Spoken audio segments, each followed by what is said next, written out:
Hello everyone, welcome to administrative world.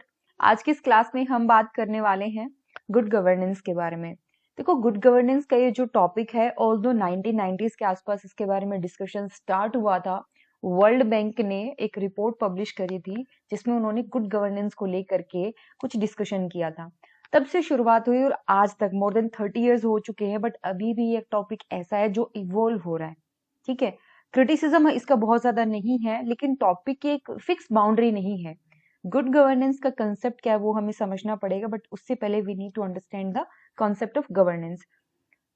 जैसे मैंने आपको लास्ट वीडियोस में बताया कि there was a kind of debate या कंट्रोवर्सी कि स्टेट का रोल क्या होना चाहिए। इसके रिगार्डिंग काफी ज्यादा डिबेट एंड डिस्कशन चल रहा था। तो गुड गवर्नेंस ये कहता है कि जब स्टेट या गवर्नमेंट जो सर्विसेज डिलीवर करती है, ठीक है, वो सर्विसेज डिलीवर करते टाइम गवर्नमेंट को किन चीजों का ध्यान रखना चाहिए। जब गवर्नमेंट कोई काम कर रही है, फॉर एग्जांपल हमारी गवर्नमेंट जब हमें कोई बेसिक सर्विसेज या बेसिक चीजें जो प्रोवाइड करा रही है, so it need to consider some rights and some duties. तो उन चीजों के बारे में यहाँ पर डिस्कस किया गया है। गवर्नेंस एक प्रकार का, वी कैन से गवर्नेंस जो है एक प्रकार का प्रोसेस होता है, एक प्रोसेस होती है काइंड ऑफ, जिसमें हम डिसीजन लेते हैं। गवर्न करना, गवर्नेंस आता है फ्रॉम द वर्ड गवर्न करना, और गवर्न करने का मतलब होता है डिसीजन लेना।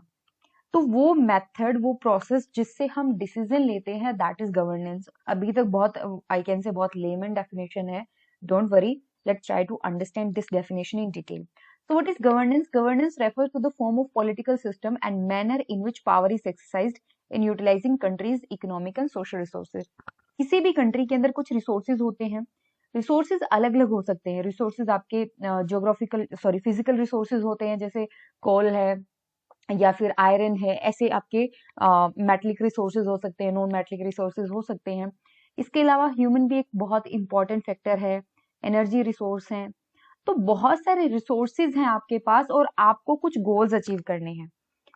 जब हम उन रिसोर्सेज को गोल अचीव करने के लिए जब हम यूज करते हैं, तो हमें रिसोर्सेज को एफिशिएंटली यूटिलाइज करना बहुत ज्यादा जरूरी है। और यही गवर्नेंस है। Governance means to take the decision how we are going to utilise the resource to achieve our goals. हम अपने रिसोर्सेज को कैसे यूज करेंगे, उसी के रिगार्डिंग क्या होता है, गवर्नेंस होता है। तो ये जो पावर है to decide, that is governance. Government refer, अब गवर्नमेंट वर्ड जो है, although it is very related to governance, but government word का मीनिंग अलग है। गवर्नमेंट का मतलब होता है कि स्टेट की जो पावर है, स्टेट मीन्स सोवेरियन पावर। आपको पता होगा सोवेरियन वर्ड का मतलब, सोवेरियन मीन्स जिसके ऊपर कोई और अथॉरिटी ना हो, फाइनल अथॉरिटी है। जैसे इंडिया के पास अपनी रिलेटेड डिसीजन लेने की फाइनल अथॉरिटी है, तो इंडिया का एक सोवेरियन पावर है। उस सोवेरियन पावर से रिलेटेड जो बेसिक आपको काम करना है, मशीनरी, उसकी जो विल है, स्टेट की विल, स्टेट की जो विल है, जो इच्छा है, वो कंक्रीट फॉर्म में, गवर्नमेंट की फॉर्म में सामने आती है। ठीक है, so governance means the process as well as the result of making authoritative decision for the benefit of society. Govern करना मीन्स जो आपके रिसोर्सेज हैं उनको प्रॉपरली यूटिलाइज करना। तो what is governance? Governance is what government does.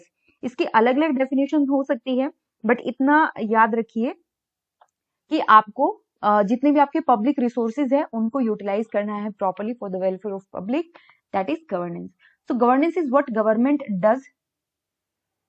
Let me change the color of pen. Okay. So governance is dynamic exercise of management power and policy, while government is the instrument that does it. अच्छा, एक बात बताइए, मैं आपको एक example देती हूँ।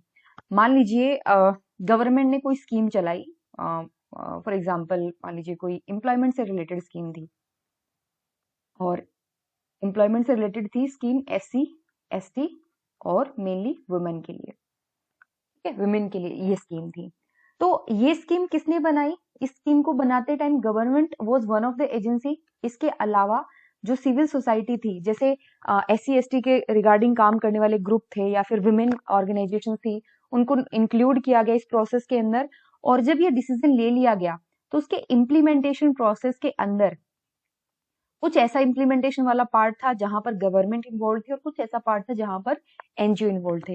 जैसे मान लो वुमेन, काफी सारे ऐसे एनजीओ हैं जो वुमेन के एम्पावरमेंट के लिए काम कर रहे हैं, and then they get to know कि गवर्नमेंट जो है वो वुमेन के लिए ये स्कीम लेकर के आई है। So what they will do at their own end, वो क्या करना स्टार्ट करेंगे, they start telling about this scheme to the women. तो एक जो इम्प्लीमेंटेशन प्रोसेस है वो बहुत ईजी हो जाता है, राइट। तो यहाँ पर क्या हो रहा है, गवर्नेंस एक डायनामिक एक्सरसाइज है। यहाँ पे सिर्फ गवर्नमेंट ही इन्वॉल्व नहीं है, गवर्नमेंट के अलावा बाकी जो एजेंसीज होती हैं वो भी इस प्रोसेस के अंदर इन्वॉल्व हैं, ठीक है। तो ये गवर्नेंस आप ध्यान रखना, गवर्नेंस सिर्फ गवर्नमेंट तक ही सीमित नहीं है, लिमिटेड नहीं है। So governance is dynamic exercise of management power and policy, लेकिन गवर्नमेंट क्या है, वो इंस्ट्रूमेंट है जो इसको करता है। एंड गवर्नेंस का जैसे ही एस्पेक्ट आता है तो काइंड ऑफ अभी तक हमने एनपीएम में देखा कि एनपीएम के अंदर स्टेट का या गवर्नमेंट का रोल बहुत मिनिमाइज करने की कोशिश करी है। अब क्या हुआ, गवर्नेंस के एस्पेक्ट से जो पब्लिक एडमिनिस्ट्रेशन को समझा गया, तो they have tried to increase the role and the nature और the scope of public administration, we can say. Scope of public administration means कि जो जो काम था पब्लिक एडमिनिस्ट्रेशन का वो दायरा बढ़ाने की कोशिश करेगी। तो मैंने आपको बताया कि ये सिर्फ गवर्नमेंट तक सीमित नहीं है, इसमें private sector, NGO, government institution, ये सब लोग आ जाते हैं, ठीक है। डेफिनेशन की अगर मैं बात करूं तो government refer to the structure and function of public institution and governance is the way government gets its job done. इसके अलावा ये तो टाइटल की डेफिनेशन है, इसके अलावा और भी बहुत सारी डेफिनेशन आपको मिल जाएंगी, बट इतना आप समझ लें कि गवर्नेंस जो है ये कोई नया कॉन्सेप्ट नहीं है। इवन आप कौटिल्य के बारे में पढ़ेंगे, मौर्यन डायनेस्टी के टाइम पे कौटिल्य एग्जिस्ट करते थे, उनका बहुत ही फेमस वर्क रहा अर्थशास्त्र बुक उन्होंने लिखी, तो उसके अंदर भी काफी ज्यादा गवर्नेंस, गुड गवर्नेंस के एस्पेक्ट आपको मिल जाएंगे। तो हमारा मेन फोकस रहेगा गुड गवर्नेंस के ऊपर, because governance means how we govern and good means वो जब हम गवर्न कर रहे हैं, जब हम डिसीजन ले रहे हैं तो हम लोगों के वेलफेयर को ध्यान में रख रहे हैं। We are making it very sure कि जो रिसोर्सेज हैं वो प्रॉपरली यूज हो रहे हैं और ज्यादा से ज्यादा लोगों का बेनिफिट हो रहा है। लेकिन उसमें आपको ये भी ध्यान रखना होगा कि रिसोर्सेज का, जैसे मान लो आपके पास सडनली आपको आयरन से रिलेटेड बहुत बड़ी माइन मिल गई and you started exploiting that iron resource बहुत ही we can say unsustainable manner के अंदर, so that is also not supported. ये तो एक मैंने आपको एग्जाम्पल दिया है, क्योंकि रिसोर्सेज में सिर्फ न केवल आपका बल्कि आने वाली जनरेशन का, उन सब का जो है वो इम्पोर्टेंट हिस्सा होता है। तो ये डेफिनेशन होगी। Now let's try to understand the concept of good governance. अब गवर्नमेंट का मेन काम क्या था, गवर्नमेंट का काम पहले था मेनली लॉ एंड ऑर्डर को मेंटेन करना, बेसिक फंक्शन जिसको हम कहते हैं। बट बाद में गवर्नमेंट से कहा गया कि आप डेवलपमेंट का काम करना भी शुरू करो। So what is development? Development means kind of a process by creating a process of creating a suitable enabling environment. ये एक ऐसी प्रोसेस है जो government kind of environment create कर रहे हैं। जैसे आप लोग हैं, आप डेवलप कब माने जाओगे, जब आप एक पर्टिकुलर काइंड ऑफ एनवायरनमेंट आपके लिए डेवलप किया जाए जहां पर आप अच्छी प्रोडक्टिव और क्रिएटिव लाइफ जो है वो जी पाए। Is development for you, development for us. For example, if there is a person जिसके पास कुछ भी नहीं है, उसको अगर बेसिक नेसेसिटीज दे दी जाए तो वो डेवलपमेंट है। जिसके पास बेसिक नेसेसिटीज है वो थोड़ा सा और ज्यादा चाहता है, जिस जो अपर रिच क्लास है उनके लिए डेवलपमेंट का मायना अलग हो सकता है। सो डेवलपमेंट को फैसिलिटेट करना was the role of state, and to facilitate the development governance process need to be effective and efficient. ये आपको ध्यान रखना पड़ेगा कि उसके लिए गवर्नमेंट को या गवर्नेंस को बेहतर होना बहुत ज्यादा जरूरी था। तो हमने क्या किया, गुड गवर्नेंस का कॉन्सेप्ट हम लेकर के आए। तो good governance involve in efficient public service and independent judicial, ये कुछ उसके फैक्टर्स बताए हैं कि होता क्या है गुड गवर्नेंस के, आप कैसे पहचानोगे या फिर रियलिटी में आपको गुड गवर्नेंस कैसे दिखेगी। एक अच्छी पब्लिक सर्विस होनी चाहिए, एक अच्छा जुडिशियल सिस्टम हो, लीगल फ्रेमवर्क हो जिसमें आप जो कॉन्ट्रैक्ट वगैरह है उनको अच्छे से एनफोर्स कर पाओ, एक अकाउंटेबिलिटी हो एडमिनिस्ट्रेशन के अंदर। तो लेट्स अंडरस्टैंड कि जो पूरी प्रोसेस बताई गई थी गुड गवर्नेंस की, जिसके अंदर कुछ फीचर्स थे, जैसे अभी मैंने आपको बताया efficient public service, independent judicial system, इसके अलावा एक अकाउंटेबिलिटी हो, खास करके फाइनेंस वाले सेक्टर में इंडिपेंडेंट पब्लिक ऑडिटर होना चाहिए, और भी बहुत सारी चीजें हैं। ये तो चलो बाद की बातें हैं। नाउ लेट्स अंडरस्टैंड कि जो कॉन्सेप्ट है गुड गवर्नेंस का ये आया कैसे। It assume the significance when world bank published a book, एक रिपोर्ट आती है वी कैन से जिसमें गुड गवर्नेंस का जिक्र होता है। बट लोग कहते हैं कि इसका फर्स्ट टाइम जिक्र गुड गवर्नेंस का वर्ल्ड बैंक ने नहीं किया था। इवन फर्स्ट टाइम इसका यूज हुआ था फ्रांस में इन द 14th सेंचुरी, जब गवर्नेंस का मतलब होता था सीट ऑफ गवर्नमेंट। लेकिन ये कहा गया कि वर्ल्ड बैंक ने 1989 के अंदर जब इस वर्ड को यूज किया, इस टर्म को यूज किया, तो इन्होंने री इन्वेंट किया। री इन्वेंट मीन्स सेम वर्ड को कुछ नया मीनिंग दिया, तो it became a new approach to development. आप देखोगे अभी तो हमने स्टार्ट किया पब्लिक एडमिनिस्ट्रेशन को पढ़ना, बट अभी तक हम देख चुके हैं एनपीए का डिस्कशन आ चुका है। इससे पहले एनपीए से पहले क्या था, क्लासिकल थ्योरी आती है। क्लासिकल थ्योरी के बाद में ह्यूमन रिलेशन अप्रोच आ चुकी है, देन बिहेवियरल अप्रोच आ जाएगी। उसके बाद में एनपीए आता है, एनपीए के साथ ही कंपैरेटिव पब्लिक एडमिनिस्ट्रेशन या डेवलपमेंट एडमिनिस्ट्रेशन का कॉन्सेप्ट आता है, पब्लिक पॉलिसी का कंसेप्ट आएगा, and then again come the NPM. तो ये बहुत सारे अप्रोचेज हैं for the development of a country. यहाँ पर एक नई अप्रोच फाइंड आउट करी गई, and that approach was named as the good governance. 1992 में अगेन वर्ल्ड बैंक की एक रिपोर्ट पब्लिश होती है, गवर्नेंस एंड डेवलपमेंट।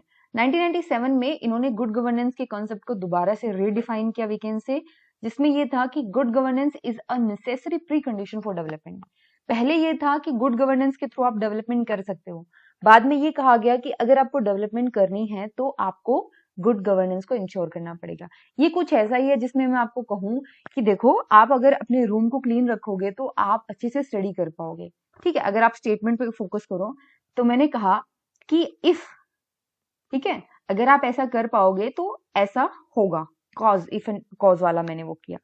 दूसरी सिचुएशन में वर्ल्ड बैंक ने क्या डिफाइन कर दिया कि इसको करने के लिए, ठीक है, इसको लागू करने के लिए प्री कंडीशन है, यानी इफ वाली बात नहीं रहेगी, ये नेसेसरी हो चुका था कि it is necessary pre condition for the development. तो उन्होंने गुड गवर्नेंस के ऊपर ज्यादा फोकस करना स्टार्ट कर दिया, and world bank considered good governance a sound development management.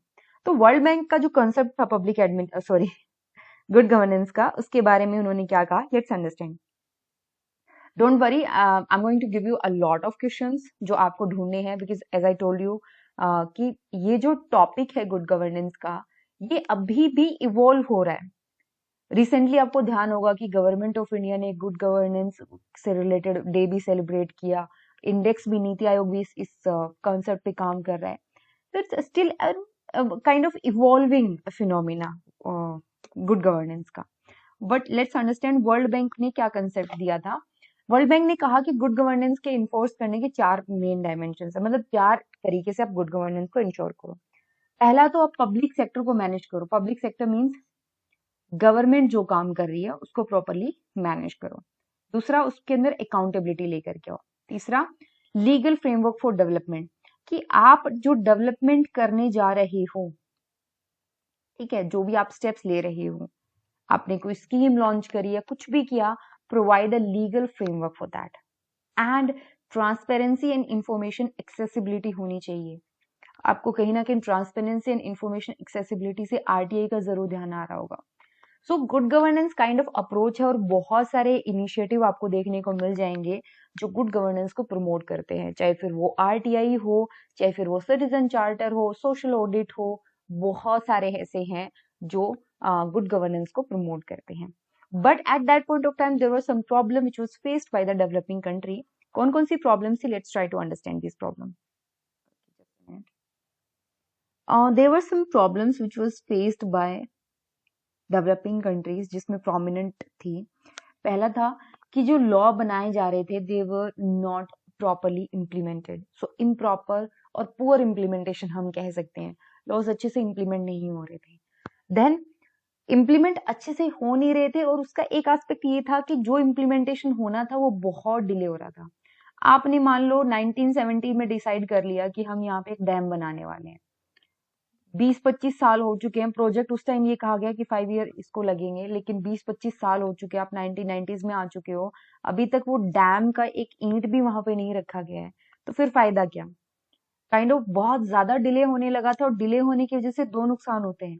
एक तो आपका टाइम ऑब्वियसली बहुत ज्यादा लग रहा है, तो एक इमेज डाउन हो रही है, आप रिसोर्सेज का वेस्टेज बहुत ज्यादा कर रहे हो।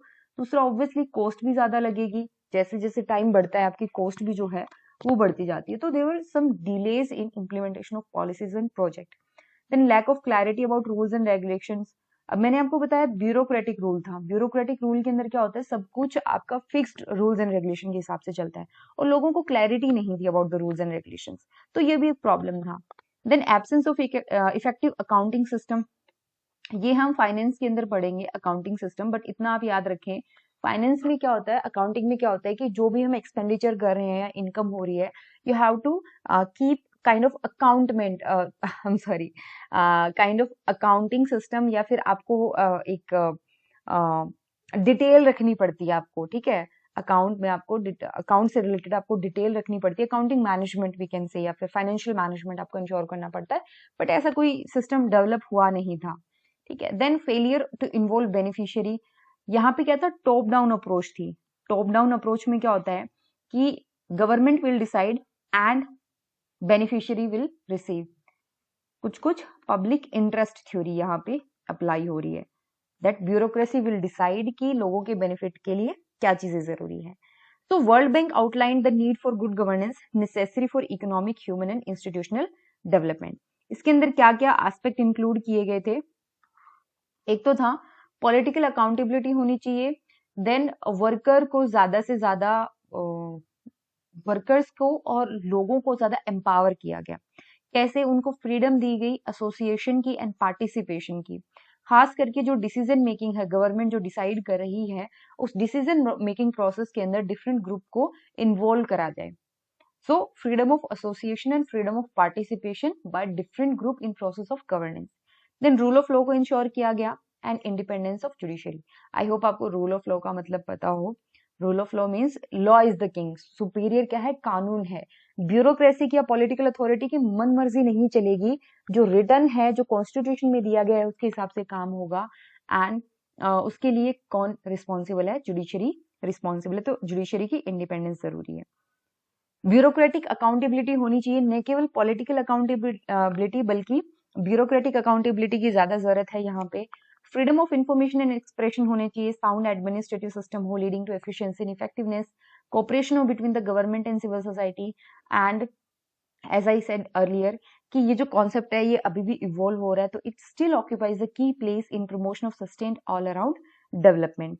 अब इसके फीचर हम बात करते हैं, लेकिन फीचर पे डिस्कस करने से पहले, ऑल्दो मैं ये जो नोट्स आपको आज प्रोवाइड करा दूंगी, इसके कुछ सिग्निफिकेंस वगैरह सारी चीजें दी गई हैं, मैं कुछ क्वेश्चंस यहाँ पे थ्रो करना चाहती हूँ फर्स्ट, ठीक है।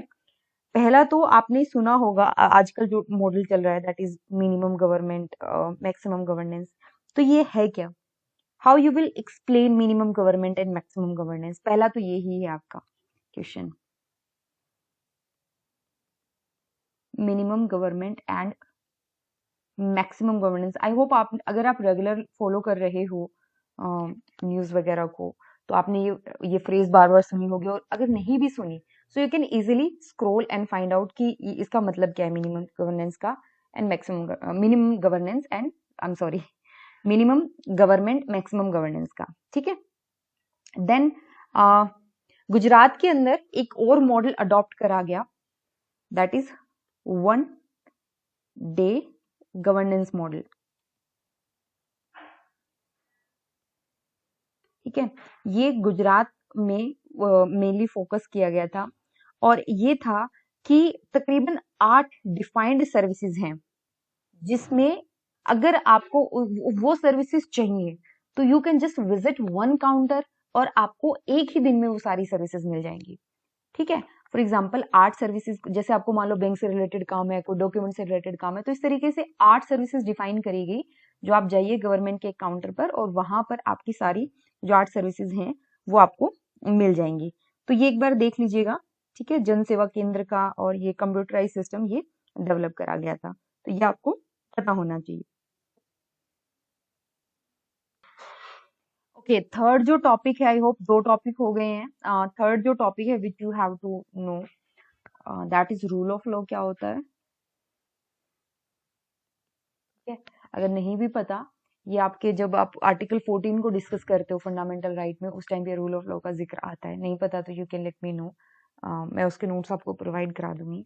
And then there was a thing, जैसे कौटिल्य का मैंने आपको बताया कि कौटिल्य ने अर्थशास्त्र के अंदर इस अपनी बुक के अंदर गुड गवर्नेंस का जिक्र किया था।